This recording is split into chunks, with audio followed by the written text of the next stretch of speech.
Hello again and welcome back to English Today. This is DVD 14 and the second DVD of your upper intermediate level. And in this DVD, we'll begin with another 2 episodes of our story, That's Life, and then our special TV programs. Our cinema expert will be talking about the film Casablanca. And then in our travel section, we'll be talking about ethical travel. Then, in the grammar section, we'll learn more about phrasal verbs, those difficult verbs followed by prepositions. We'll also study the second conditional, and we'll look at some useful language for socializing, okay? So have fun.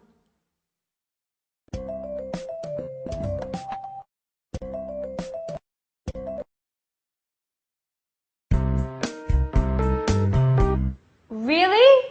Peter was going to punch Jack? That's right. But luckily I arrived in time. I'm glad I decided to check up on them. Wow. What happened next? Well, Jack and I left, and I think Peter and Sharon carried on with their argument. Wow. Oh, it's a shame I wasn't there. But you knew about Jack and Sharon, didn't you? Well, yes. I found out by chance. I came across a photo of them together while I was cleaning one day. Wow. What an incredible story. Could you stop saying wow? This isn't a film. If it were a film, there would be a happy ending. Well, to tell you the truth, I think this is more exciting than The Bold and the Beautiful. What's going to happen now? I have no idea.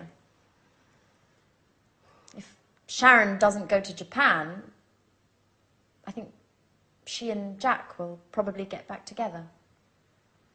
And how are you getting on? If I were you, I would forget Jack. Oh, don't worry about me. I'll get over him. Good girl. If I were you, I would look after myself. There are other fish in the sea, and you are such a great catch. Thank you, Alice. But to tell you the truth, I'm looking forward to not having a man in my life for a while. Don't say that. I know you're hurt, but what would you do if you met a nice, handsome young man who, by the way, loved cleaning as much as you do? Well, if he loved cleaning as much as I do, I wouldn't let him go. But, you know, men like that are pretty rare. Anyway, getting back to Jack and Sharon, how do you think it will end? Don't worry about that. I'll send you a letter with all the details. And I'm going to miss you, you know. Me too. But I'm happy that you're going to work with your father. Oh, it's great that he wants you to come up with the stories for his films. It's what you really wanted, after all. It's true. It's been such a long time since I got on so well with him. And of course, I can't wait to get on with the new film. I'm so excited about it all. Another star in the family. Miss Dubois conquers Hollywood. Actors and actresses doing their best to impress her. No one can keep up with her. Especially because Mars is in line with Scorpio. And what are you going to do now, Anne? Well, the first thing I'll do is look for a new flatmate so I can carry on living in this apartment. You know how expensive it is. If I had the money, I would live here on my own. But you're not alone. There's Jack. And how long do you think he'll stay here? As soon as Peter leaves, he'll only be looking after Sharon and her apartment.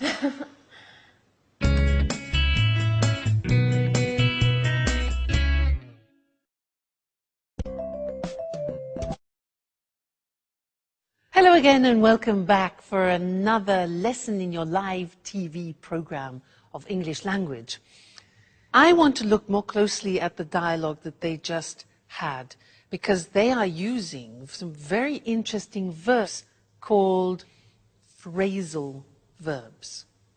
Now, a phrasal verb, let me give you an example. I'm glad I decided to check up on them. Now, this is a verb with some prepositions. What happens is the verb itself changes its meaning, and it's actually sometimes very difficult to guess what it means. So, when a verb has a preposition, or even two prepositions after it, and it changes its meaning, its original meaning, we call it in English a phrasal verb. So what I want to do with you now is to use the board and also the examples that there were in the dialogue, and we'll see that there are two groups. In fact, the screen will be divided into two groups. One will be two-word phrasal verbs, and the other is three-word phrasal verbs. Let me explain a little bit better. For example, Anne said, the example before, I'm glad I decided to check up on them. You see that? To check up on them. Check with two prepositions. Now, this verb, to check up on them, means to look at something more closely, to examine something more in depth. All right, so that is the new meaning. Anne then said, I think Peter and Sharon carried on with their argument. Now, carry usually means this, you pick something up and you carry it. If you add prepositions, so the example here is to carry on, it changes meaning, and carry on here means to continue. So, I think Peter and Sharon carried on with their argument means to continue their argument. All right? So, let's carry on. Then Anne said, I found out by chance. Found out, that becomes the meaning of discover. I discovered something. Okay, so find out. Next one. She said, I came across a photo. Now, came across. Very difficult to understand what that means. Because in this context, to come across, it means to find something or to find someone by chance. She says, I came across a photo of them together while I was cleaning one day. Okay, you see, they're not easy, quite complicated. Anne then said, I think she and Jack will get back together. So, look at that. That is a three-word phrasal verb. There are two prepositions, to get back together, and that means to become a couple again. Okay, to reconcile, get back together. Then Anne said, oh, don't worry, I'll get over him.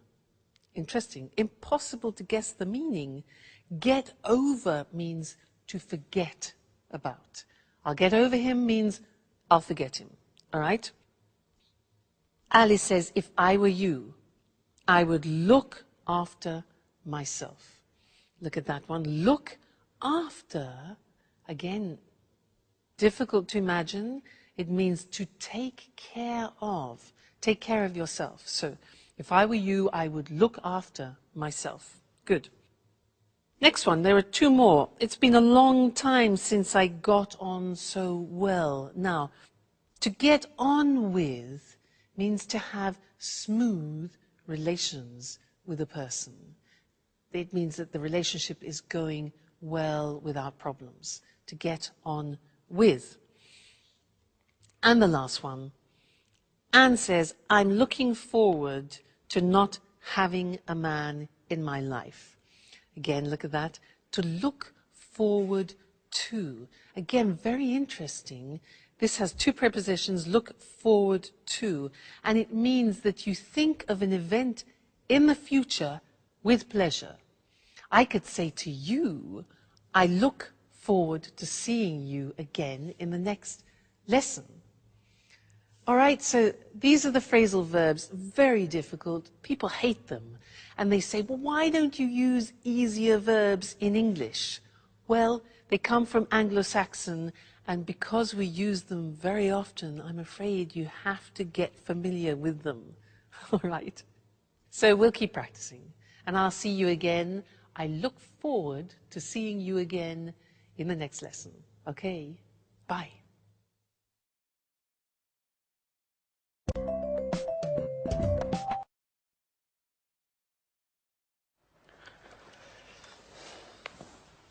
Hi, Sharon. Could I speak to you for a moment? Sure, Peter. I'm listening. You know, I thought a lot about what you told me. Well, I have to admit you're right. I haven't been paying very much attention to you.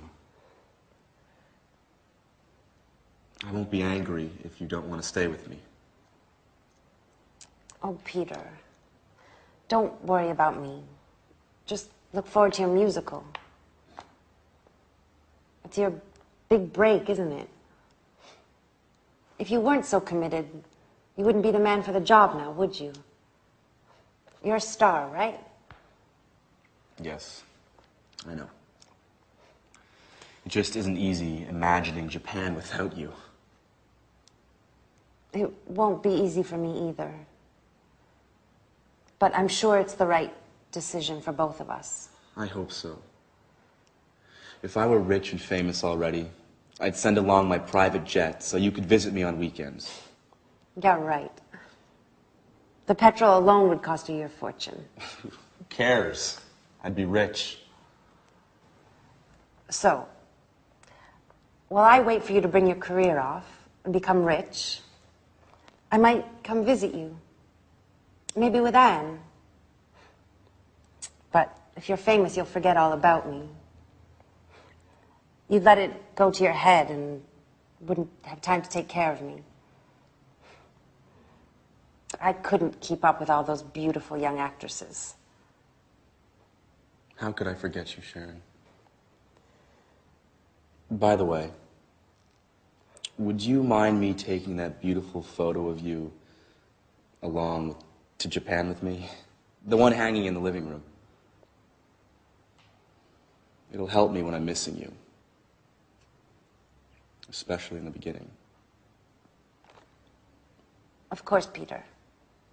Take it. I'll be happy to give it to you. Thank you. Well, I have to get on with packing. One last thing. If we were to meet in a few years, in two apartments close to each other, you with your new boyfriend, would you pretend not to know me like you did with Jack?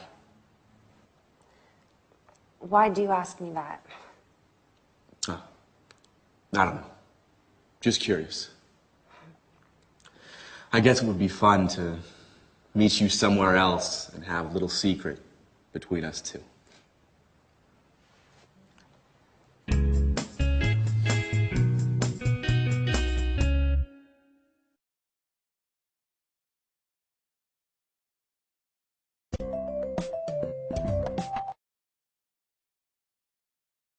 Hello again and welcome back for some more English. Did you hear Peter say to Sharon, if I were rich and famous, I would send along my private jet so she could visit him at weekends? If I were rich and famous, I would send along my private jet? Well, that's a bit improbable, isn't it? But it's useful for us because it means that we can learn another grammatical form, because he was using the second conditional. Remember in another lesson we learnt the first conditional. This one is the second conditional. So, if I were rich and famous, I'd send along. Now, this is unusual because you say to yourself, wait a minute, if I were, that's not right. Because I taught you, I was, you were, he, she, it was, we were, you were, they were. How can you say if I were? Well, it's a special grammatical form. It's a subjunctive form, probably the only subjunctive form left in English. And when you say, if I were you, you're putting yourself in somebody else's shoes. Okay? He says, if I were rich and famous. He uses the verb to be, and this is where the subjunctive comes into play. All right? So, very unusual. You must have probably heard this expression, if I were you. If I were you, I would do this. And I want to give you some examples of that because it's very common in English. If I say to you, for example, I'm tired, you could answer, if I were you, I'd go to bed. Now, if I were you, that's the past form, followed by I would go to bed. That's the conditional form, conditional to. If I were you, I would go to bed. Another example, smoking, yeah? I say, look, I can't stop smoking. I want to stop smoking, but I can't. You could say to me, well, if I were you, I'd go to a hypnotist, for example. One possibility, why not? If I were you, I would. Another example, imagine that I am bitten. Look, Mr. Snake bites me. I've been bitten by a snake. I've been bitten by a snake. You could say to me, well, if I were you, I would suck your blood out. Or, if I were you, I would go immediately to a doctor. So do you see how this works? If I were you, I would. Let's go to the screen now because I want to show you that example and also normal examples of the second conditional. So, we use the second conditional when something is improbable. That's why we use if. Let's look at some normal examples. We have if plus the simple past and then would and the infinitive. So a typical example is, if I won the lottery, win 1-1, I'd buy a house. Yeah. If I won the lottery, I'd buy a house. I would buy a house. It's improbable, but if he didn't smoke, negative, past, negative, he wouldn't need an operation. You see, if plus the simple past in the negative and then would in the negative.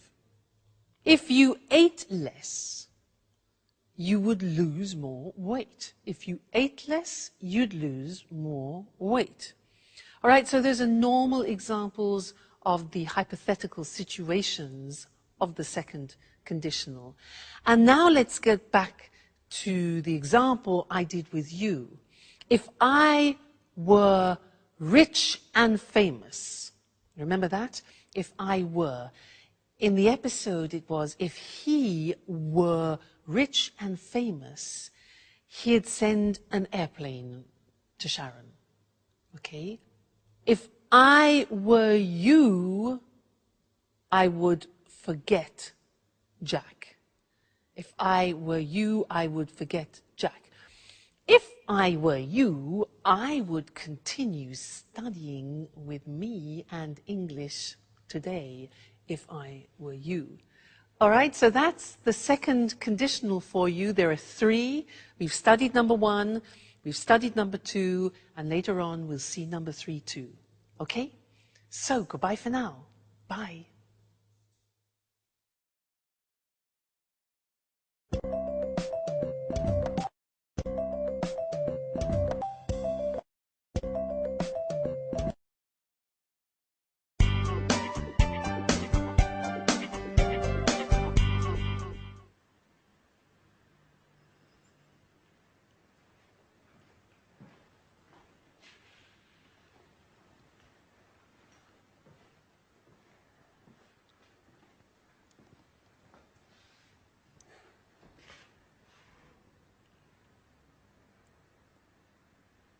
So it's just you and me, isn't it, Anne?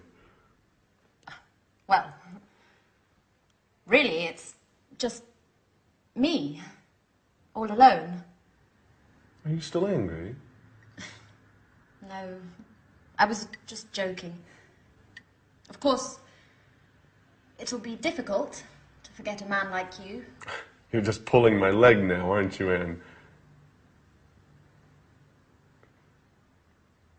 I wanted to say, if it had been a different time in my life, or if there weren't Sharon, maybe we would, or rather, maybe we could. Too many ifs, Jack. Anyway, I'm happy for both you and Sharon. Really. You know, I adore love stories with happy endings. Hey, don't jump to conclusions. Sharon just left Peter. Okay. Let things take their natural course. You know, as Alice would say if she were here. I really miss her craziness. And her jokes. The house just isn't the same without her. That's true. She always had something to say.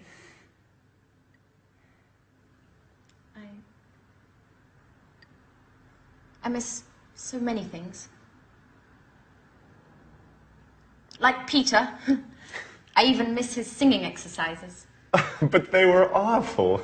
Our poor ears. I know, but I was used to them. By the way, how did things turn out in the end between you two? Pretty well. Well, we had a long talk, and he understood it really wasn't my fault, that it was inevitable. Peter was just too involved with his career to notice Sharon's needs and desires. Let's just say I took advantage of their situation. I'd say so. You've never missed a chance like that in your life, have you? It's late. I have to go. I'm late as usual. By the way, Sharon and I are going to see a film tonight. Would you like to come? Thanks for the invitation, Jack. But I'd prefer to stay home. Anyway, a possible new flatmate is coming to take a look at the apartment, and well, his name's Nick. Well, actually, I've got to get things tidied up. That's right. Cleanliness is next to godliness, huh? Don't work too hard, Anne. Perhaps Nick is less tidy than Alice and I put together. Oh, no. I lost the battle with you two, but it's time to put an end to all this chaos. I'll ask him all the right questions, but if I get the feeling he doesn't like cleaning, I won't let him in the door.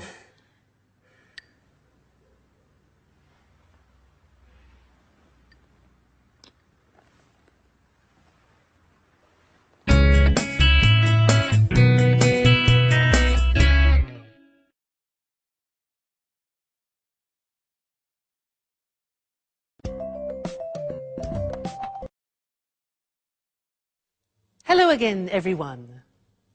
Jack exits and Nick enters. Maybe. We'll see. Now, I have a quiz for you.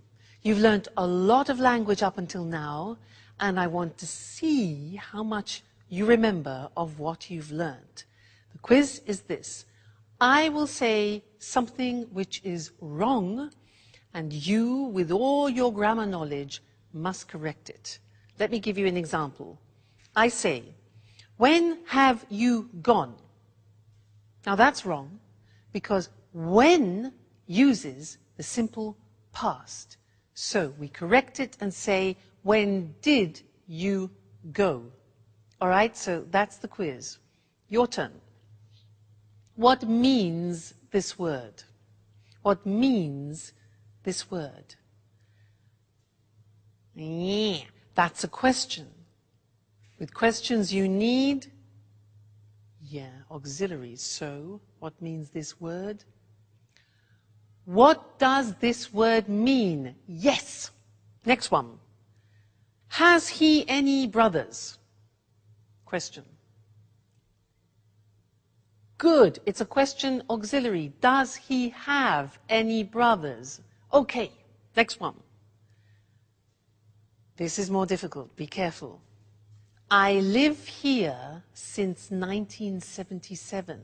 I live here since 1977. Think of since. Yeah. Present perfect continuous. I have been living here since 1977. Great. Next one.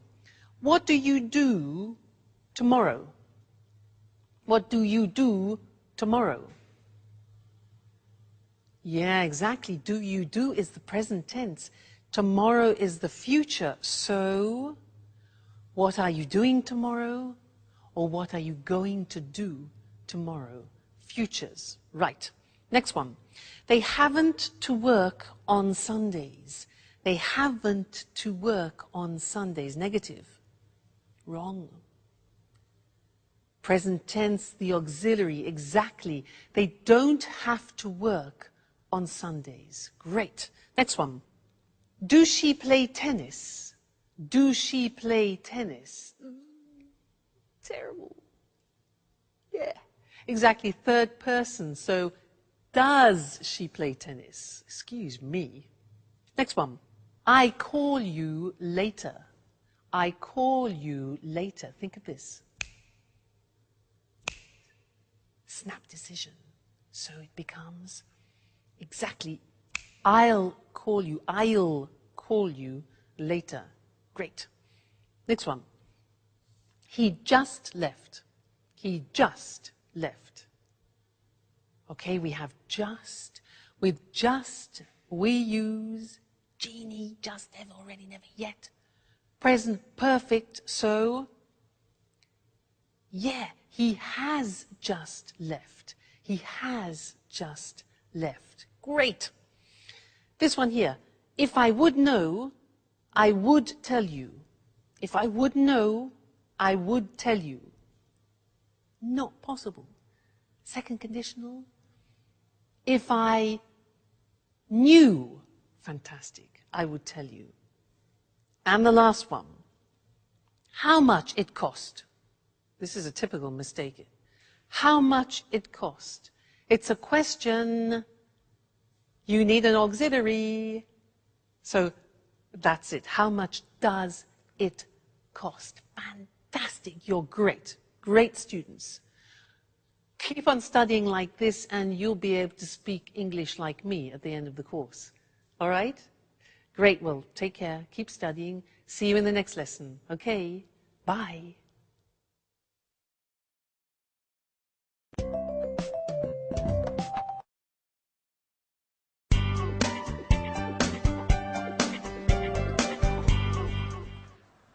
Good evening. My name's Nick. How do you do? How do you do, Nick? My name's Anne. It's a pleasure to meet you. The pleasure's all mine. So this is the apartment. It's very beautiful. It's so clean and tidy. I love cleanliness. I'd even say that I'm a maniac for cleaning. Really? Well, yes. My friends give me a hard time. They say that I'm the mommy of the group. Is that so? My friends say the same thing about me. Well, there's another thing, Anne. To tell you the truth, it's a little embarrassing. I have another hobby which I adore. What would that be? Well, I just adore cooking. In fact, could I take a look at the kitchen? Are you okay, Anne? What? The kitchen. Do you think you could show me the kitchen? Oh, I'm sorry. It's just that, well, I love cooking. Fantastic. That way we can experiment and try out new dishes together, okay? So, where is it? Right. The kitchen is in there.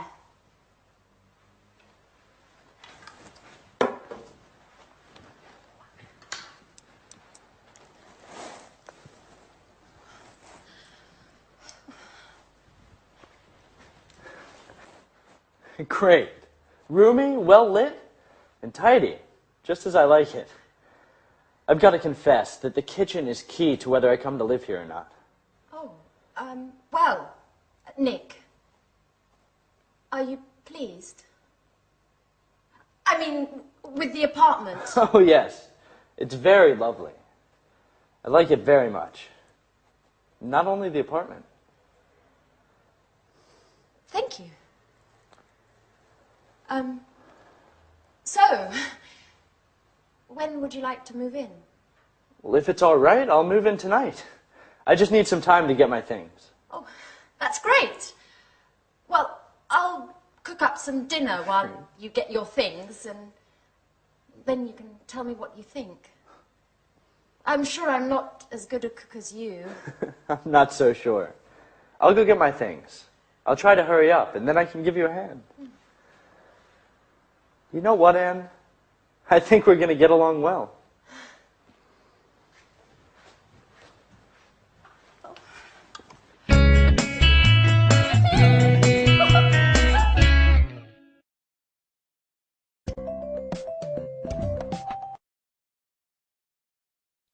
So Anne and Nick cleaned happily ever after.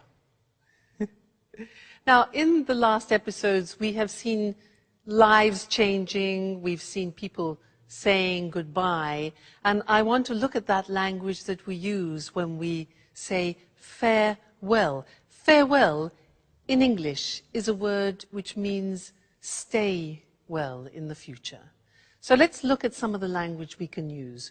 We heard, I'm sorry to see you go, and also, I'm going to miss you. I'm going to miss you. Hope to see you again soon is something we very often use. Hope to see you again soon, okay? Call me from time to time. Call me from time to time is a nice one. Another really nice expression in English is let's keep in touch. Let's keep in touch, all right, so that you continue having a contact with that person. Let's keep in touch. Let me know how you're doing. Let me know how you're doing, okay? Then saying goodbye to people, some examples are all the best. All the best for your new job, for example, to Peter.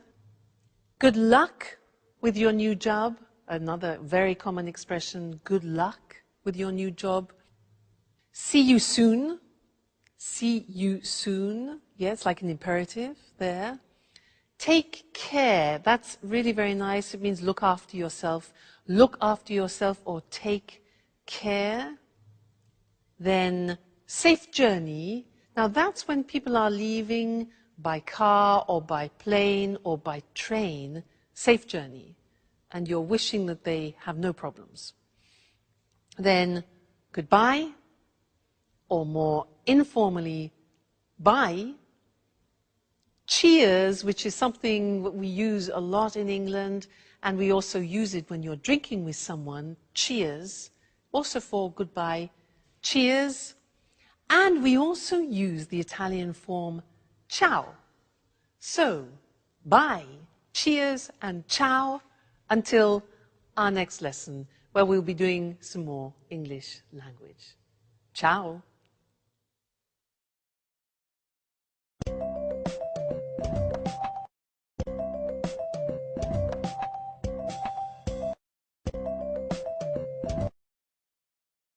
Hello, hello. I'm Lucy Ross, and this is Talk Cinema.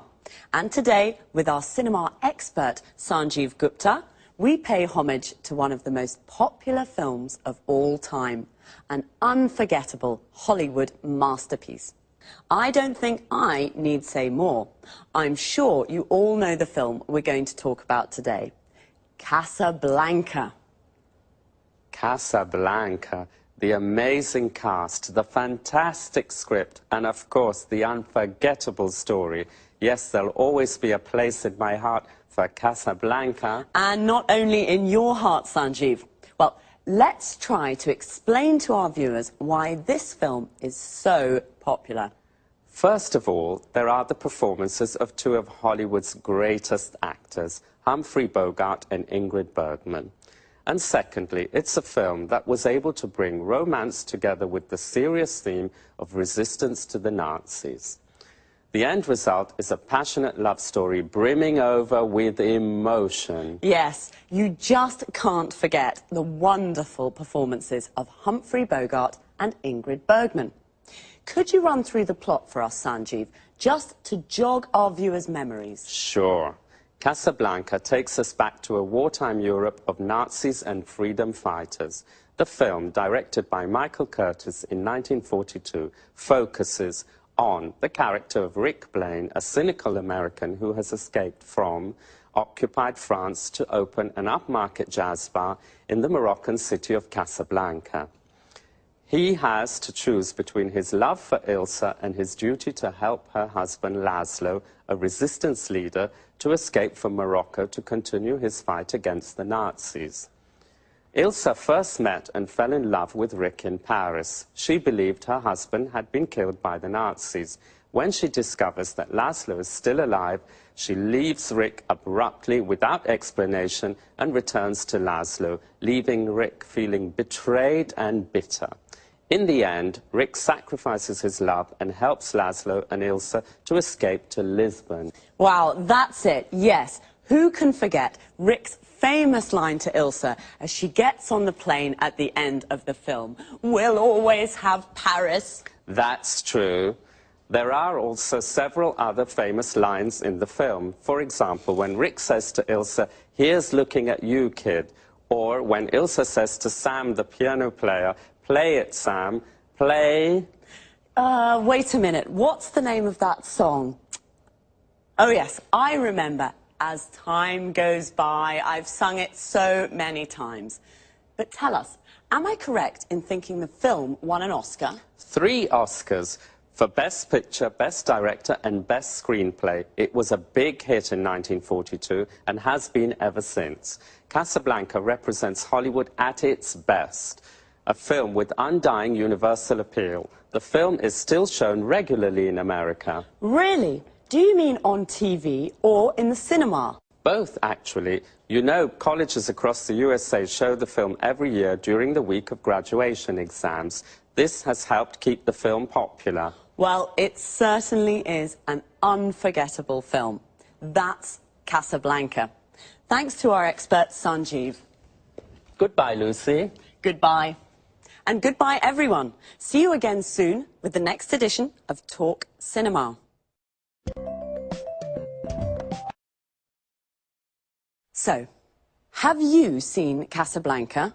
It really is an unforgettable masterpiece. We say something is unforgettable when it's difficult to forget. Casablanca is unforgettable because it's such a good film. We call it a masterpiece. A masterpiece is an excellent piece of work. We usually use it for films, books and art. Why is Casablanca such an unforgettable film? First of all, the amazing cast. Amazing here means incredible, very good. The cast is all the actors of a film. Casablanca features Humphrey Bogart and Ingrid Bergman. If you've seen it, you can't forget their incredible performances. An actor's performance is the way the actor plays his or her role. Secondly, the script. The script is the text of a film or a play. In fact, Casablanca won 3 Oscars, one for the best screenplay. The screenplay is another word for the script. It won Best Director. The director was Michael Curtiz. We say it was directed by Michael Curtiz. And it won Best Picture. Best Picture means best film. I'll quickly run through the plot to jog your memories. What does all that mean? To run through something means to make a brief summary. The plot is the storyline, what happens in the film. And to jog someone's memory means to help them remember. Sanjeev jogged my memory. He made me remember some famous lines from the film. A line is something an actor says in the film. One of the most famous lines is, "At the end of the film, we'll always have Paris." Notice how we say, "at the end of something," but "in the end" means finally, after some time. And now it's time for me to say goodbye. So, see you all next time. Bye.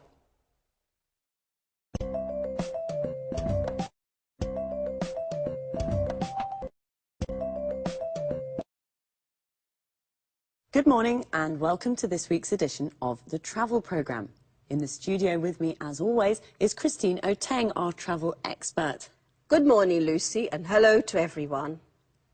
Are you dreaming of your next holiday? You can't wait to get away from it all. Thinking of going to an exotic, tropical destination? Well, let's have a look at some suggestions that will make your travels more rewarding and help local people too. So, over to you, Christine.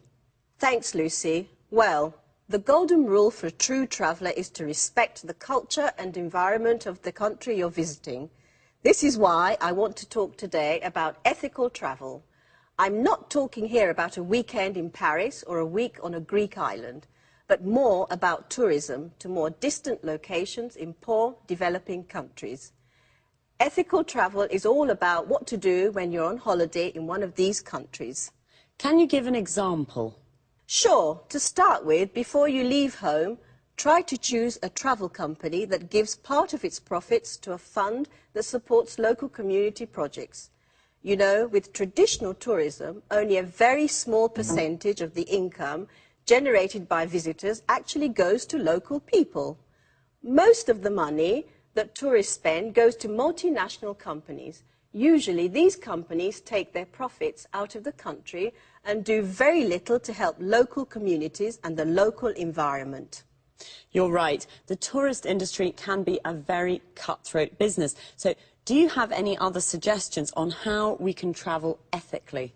Sure. Choose a resort that is built with local materials in the local style, or stay in local family-run hotels. Shop and eat where local people do. Use public transport and try to learn a few words of the language before you leave home. The only way to really get to know a country is to get in touch with local people. So, it can be useful to read up on the place you're going to visit and its culture before you leave home. Of course, tourists usually see the local culture as something colourful and exotic without really understanding it very well. It's important, though, to learn about local traditions and to respect them. Do this and your holiday will be much more rewarding experience. One more thing. Do remember to always ask before taking photos. And what about shopping? Is this against the concept of ethical travel? Absolutely not. Shopping's always fun, but do use your head when shopping. I mean, try to buy souvenirs from local markets and always pay a fair price for goods. Bargaining's fine, but don't beat the locals down too much. One important thing, never buy souvenirs made from endangered species. This is illegal and damages the local ecosystem. Fine. So an ethical traveller is a responsible tourist who knows how to combine the joys of travelling with a respect for the local culture and environment. Any more advice for us, Christine? Yes, just one last thing. Follow these suggestions and your travels will be a lot more rewarding and much more fun. I'm sure they will be. Well, thanks, Christine, for your really useful tips on how to be an ethical traveller. Well, that's all we have time for today, so goodbye, Christine. Goodbye to all travellers, and remember, travel ethically and enjoy your holidays more. See you soon with another edition of the Travel Programme. Goodbye. Well, I can't wait to get away from it all. I can't wait is an expression that means you're looking forward to something. To get away from it all means to have a holiday and leave your daily life behind. Today, Christine gave us some tips on how to be an ethical traveller. A tip is a piece of advice, a suggestion. First of all, what is ethical travel? It's travel that respects the local culture and environment. Local means from a specific place. For example, the local people are the people that live in a place, and the local culture is the culture from that place. The environment is the world that surrounds us, all the social, physical and cultural conditions of a place. Christine gave us a golden rule, a rule that should not be broken. The golden rule for an ethical traveller is, in fact, to respect the local culture and environment. She also suggested choosing a travel company that gives some of its profit to local communities. A community is a group of people living in the same area. A travel company is a company that organises tours to various parts of the world. And you should read up on the place you want to visit. To read up on something means to research and get information about something. The best place to stay is in a family-run hotel. Family-run means it's owned and managed by a family. And when you go shopping in a market, bargaining is okay. To bargain means to decide the price with the seller. If something costs $20, you bargain to pay $15. But don't beat the locals down too much. To beat someone down means to force them to reduce the price of something. That's all for this week. See you again soon.